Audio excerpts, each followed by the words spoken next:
Guys, Eric with truthaboutroofs.com. Thank you for checking out this video. This is for you if you're a homeowner or a business owner. You've recently experienced a hailstorm or a windstorm, something that's caused you to file a claim or need to file a claim. We're going to share with you 5 quick, easy steps to follow to make sure that you don't get taken advantage of, don't get scammed, know how to choose a contractor, and know the process as well as the guy telling you about it, right? So give us a follow, check it out. Can't wait to share this stuff with you. It's good stuff. Okay, step 1. Who do you call? What do you do next? You've had the hailstorm. Do you call the adjuster first? Do you call a roofing contractor? What are you supposed to do? So by talking to enough adjusters over the years, enough agents over the years, you learn that they don't want to come out there if you don't have damage. And not every roof in a hailstorm is always going to be damaged. You might have a brand new roof that didn't sustain any damage. It's a good idea to go ahead and get the inspection. You might have guys knocking on the door, leaving flyers. You're seeing trucks in the neighborhood. You might have a friend or a family member that's in the roofing industry that can do that inspection. Anybody that works insurance claims for hailstorms is going to know what they're looking for. It's not something you can see from the ground. You actually have to get on the roof. Just a good local company should be able to come out and get up on the roof and take a video. And I recommend that you actually watch the people on the roof while they're doing the video or while they're taking the photos of the roof, verifying that you're seeing what they're seeing. And the way we're doing it right now with social distancing and no contact is by actually doing a FaceTime call with the homeowner, so you can sit on your couch with your wife or husband or significant other and actually watch the video together while one of our representatives is on the roof showing you the damage that you're seeing it in real time, right? You can't make it up. And you also want to know that you have the right amount of damage. If you have what can be done in a repair for $400 or $500, $1,000 versus paying a $2,000, $3,000 or more deductible, that might be the right option for you. So you don't want to waste the adjuster's time coming out there during catastrophic events. They've got maybe have 10, 15 appointments a day. You don't want a frivolous claim, right? You want to know that you're filing a claim on a severe event so that when they come out, they're actually going to pay for the damages. And it's going to meet your deductible, which we'll go over in another step, in step 2.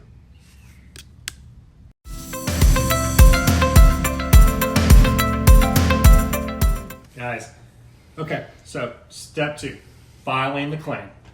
The easiest part of the process, actually. Most people automatically will want to call their agent, which is absolutely fine. The agent will help you get there, but you can actually bypass that and go straight to the 1-800 number for the claims department and just let them know. And the automated system is going to ask you, do you want to file a claim for homeowners or auto insurance? Just press, whatever corresponding number to get to the claims department for the homeowner side. An operator is going to take the call. They're going to get on and they're going to ask you the date and the time of the loss, right? They're going to ask you hail or wind, whatever the case may be, and you're going to just easily be able to tell them based on this information. Typically, they're going to want to know if you have any immediate emergency situation like water coming in your house. They'll recommend at that point to get the roof covered up with a tarp. That's billable back to the insurance company. You might have to get reimbursed on that if a contractor wants to be paid for that up front. Most of the time when a contractor is going to want to be the one to replace your roof, they'll do that and then be compensated later in the future. But filing the claim, real simple. You call in, speak to the claims department, let them know the date and the time. Like I said, that's important. If you have any pictures, you want to hold on to those. They won't need them then. What will happen is they'll give you a claim number. You want to write that claim number down. Keep up with that. That claim number needs to be on all correspondence in the subject line of any emails, written at the top of any documents that you're going to send to the insurance company. That it just keeps it connected to that file, if you will. And then on the next thing after that, they're going to tell you within 24 to 48 hours, an adjuster is going to give you a phone call to come out and actually do the inspection. So within 24 to 48 hours, the adjuster will call you. He or she will come out, or they'll set up a time to come out. At that time, you're probably going to want to let your contractor that you intend to be using know that date and time, so he can meet them there on site. just basically a second set of eyes to keep everybody honest. Each one of those individuals has a motivation in the process. The roofing contractor obviously wants everything to get paid for, so he can get paid for that. The adjusters sometimes, mostly do the right thing. Sometimes they'll overlook stuff. It's obviously about the money sometimes, and you'll find that out throughout the process. 90% of the time it goes really smooth, everything's perfect, but that 10% of the time where you get a lot of pushback from the insurance company, you're going to want a good contractor on your side, or possibly even a public adjuster, which we'll dive into at a future date. But as far as filing the claim, you've called them, they've set up the time to come out, you've let your contractor know, and that's pretty much it for that step, guys.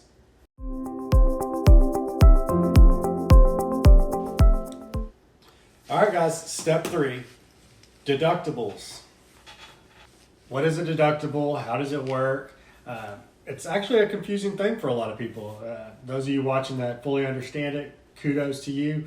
For a lot of people that I talk to on a daily basis over the years, it's been a point of confusion a lot, because the insurance company takes the deductible out of the claim. If you have just use easy numbers, guys. If you have a $10,000 claim and you have a $2,000 deductible, the insurance company takes out $2,000 for your deductible, which you are responsible to pay, right? So just like you would pay a copay at the hospital, your copay eventually meets your deductible and then you no longer have to pay it. That's your percentage portion to pay when you sign up for the policy that you have with your insurance company. And we'll get into depreciation and ACV in the next segment, but I just really want to focus on deductibles here. So if you're in Texas, which you likely are, if you're following me, we work primarily in Texas, and the laws here, especially since September 1st, 2019, it's the House Bill 2102, requires us to have on our contracts in 12-point bold print, right on front, kind of explaining the law about deductibles, that you're responsible to pay it, that we have to prove payment of that deductible to the insurance company before they'll release depreciation. So like I said, if they're holding back money for depreciation, they're not going to release that to you as the homeowner to pay the contractor, right? And if you're in contract for it, you still owe that money regardless of whether you got it or not. So you could actually be put into a pretty big bind in the right-wrong scenario. So we feel very strongly that you should understand that going into a contract. If a contractor is trying to waive your deductible or help you out, because that really is helpful if you don't have to pay money, right? But he's actually hurting you, because in the end, when you owe that full amount, he's going to want to get paid based on the contract, even though you didn't recover the money from the depreciation by not proving that you paid your deductible. See what I'm saying? So it's critical. It's the law, and I highly recommend that you do as much research on it as you can. There's different types of deductibles. If you have wind and hail policy and that's what you're dealing with, that typically is either a 1% or 2% of the home value.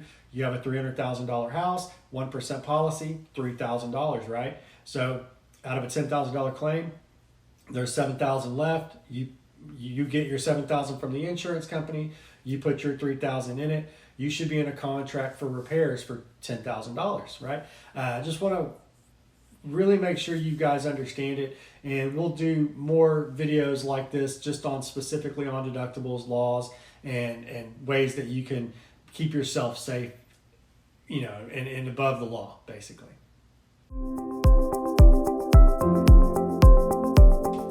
All right, guys, so step 4, RCV, ACV, depreciation. We've already gone over deductibles. Hopefully y'all fully understood that. All right. So what is the difference between an RCV, or what does it even mean? What are these abbreviations? It's replacement cost value. We like to sometimes call it full replacement cost value, whereas ACV is actual cost value. All right, this step's a little dry, so try to maybe get a coffee or a Red Bull, or just kind of stay with me. All right, so RCV, replacement cost value, is the value of what it costs to actually replace it, right? So if you have a roof that's damaged, in its damaged state, its value is diminished, right? So that's actual cash value. But to replace it, with a new roof, that's its replacement cost value, right? So it makes a lot of sense that way. Hopefully that made sense to you. But the difference between them, on the policy, as far as your policy goes, what's the difference? Replacement cost means that they're still going to depreciate it. Here comes that new word, depreciation.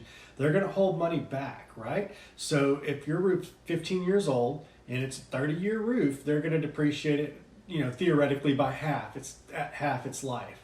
I think on a technical side, it's 3.2% per year, or 2.3%. I might have got that backwards, per year. So at year 10, it's lost about 25-30% of its value.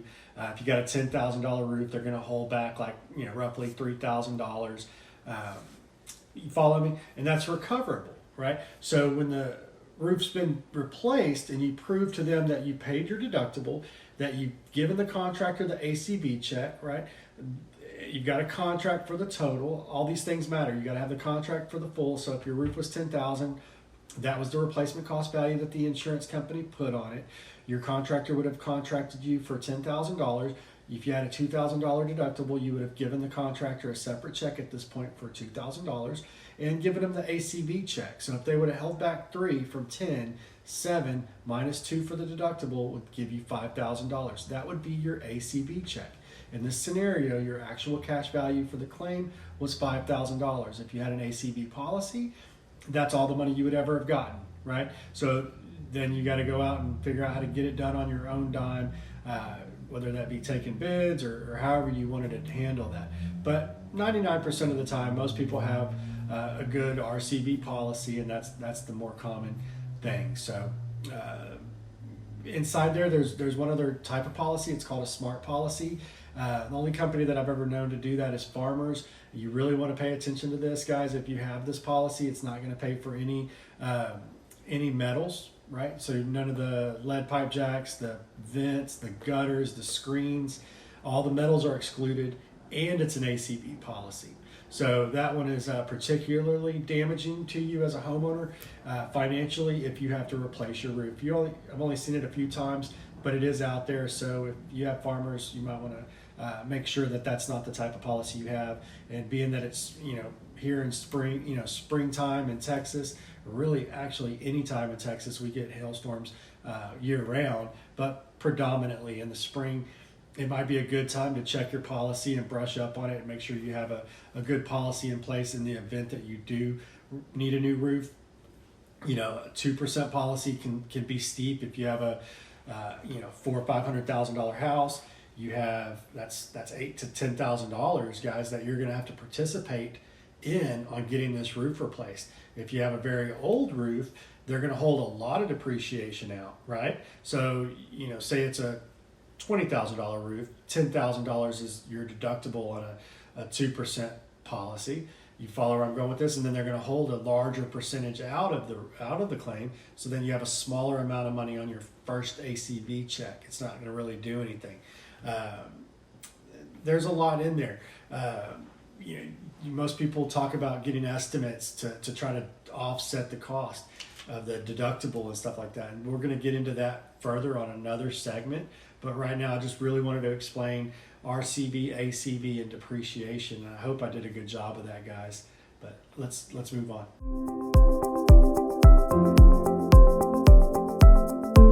Hey, guys. Step 5, the importance of a contract, right? Probably one of the most critical parts of the process because it binds you to the contractor that you're working with. So you want to make sure you're on level playing ground, right? So that it's not one-sided or tilted towards the contractor at any point in time.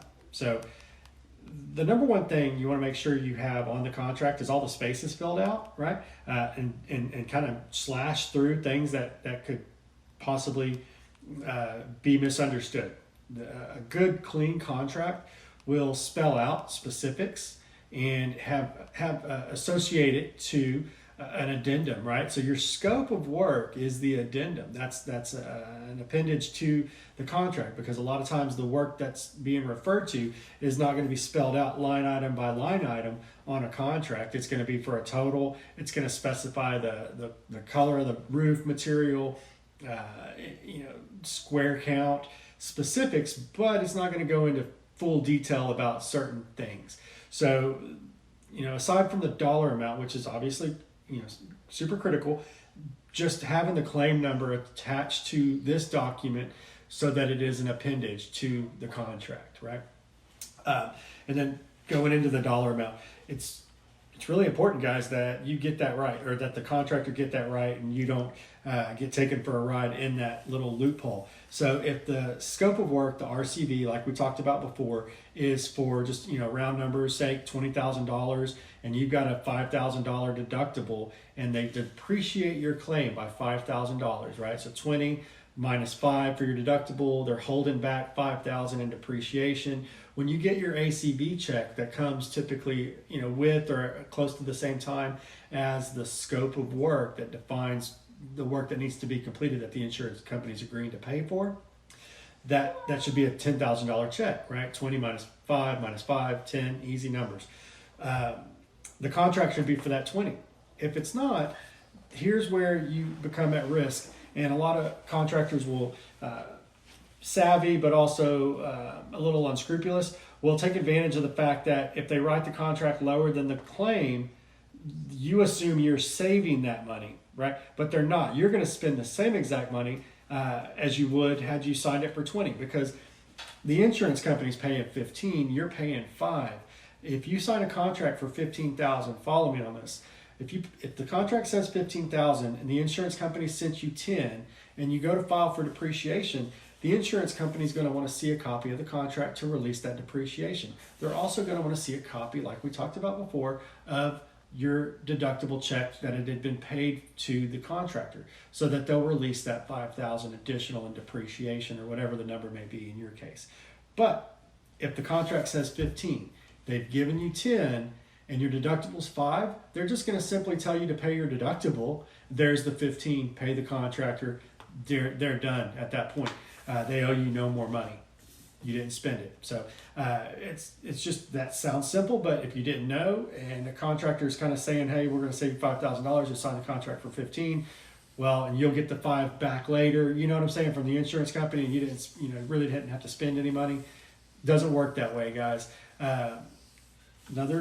Moving on, thing that's important is Texas, as of September 1st, 2019, House Bill 2102 passed, and it requires us as contractors to put in 12-point bold print on the front of every contract, and it specifically spells out the deductible, right? I'll just read it to you real quick. Texas law requires a person insured under a property insurance policy to pay any deductible applicable to a claim made under the policy. It's a violation of this Texas law for a person or business paid wholly or partly from the proceeds of a property insurance claim to knowingly allow the insured person to fail to pay, or assist the insured person's failure to pay the applicable insurance deductible.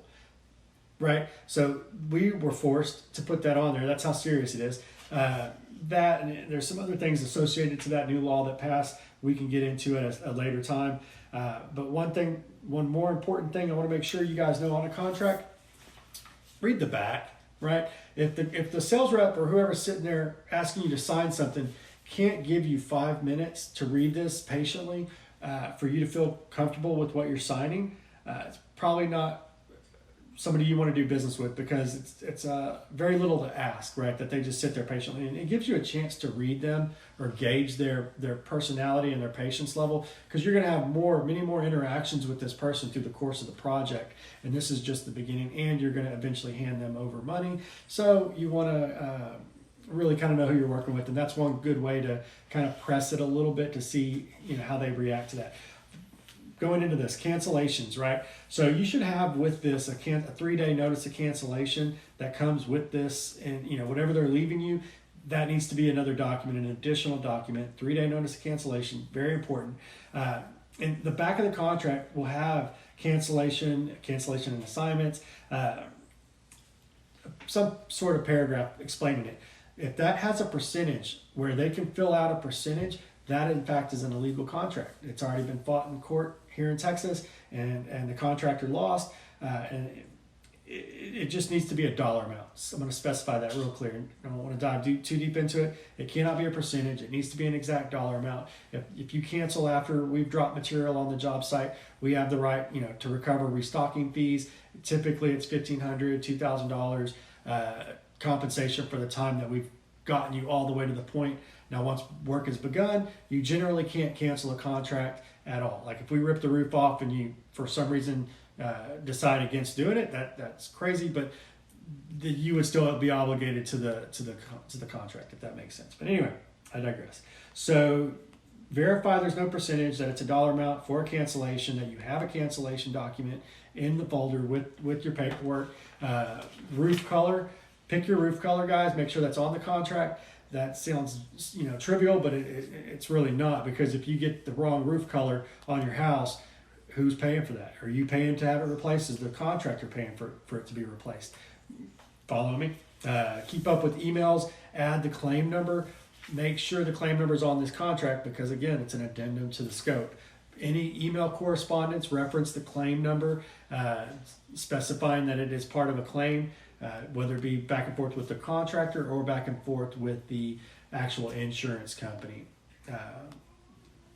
That's pretty much it, guys. So I hope you've enjoyed the videos. I hope they've helped you in some way, and feel free to reach out to us, subscribe, give us a follow on Facebook. Other than that, thank you very much.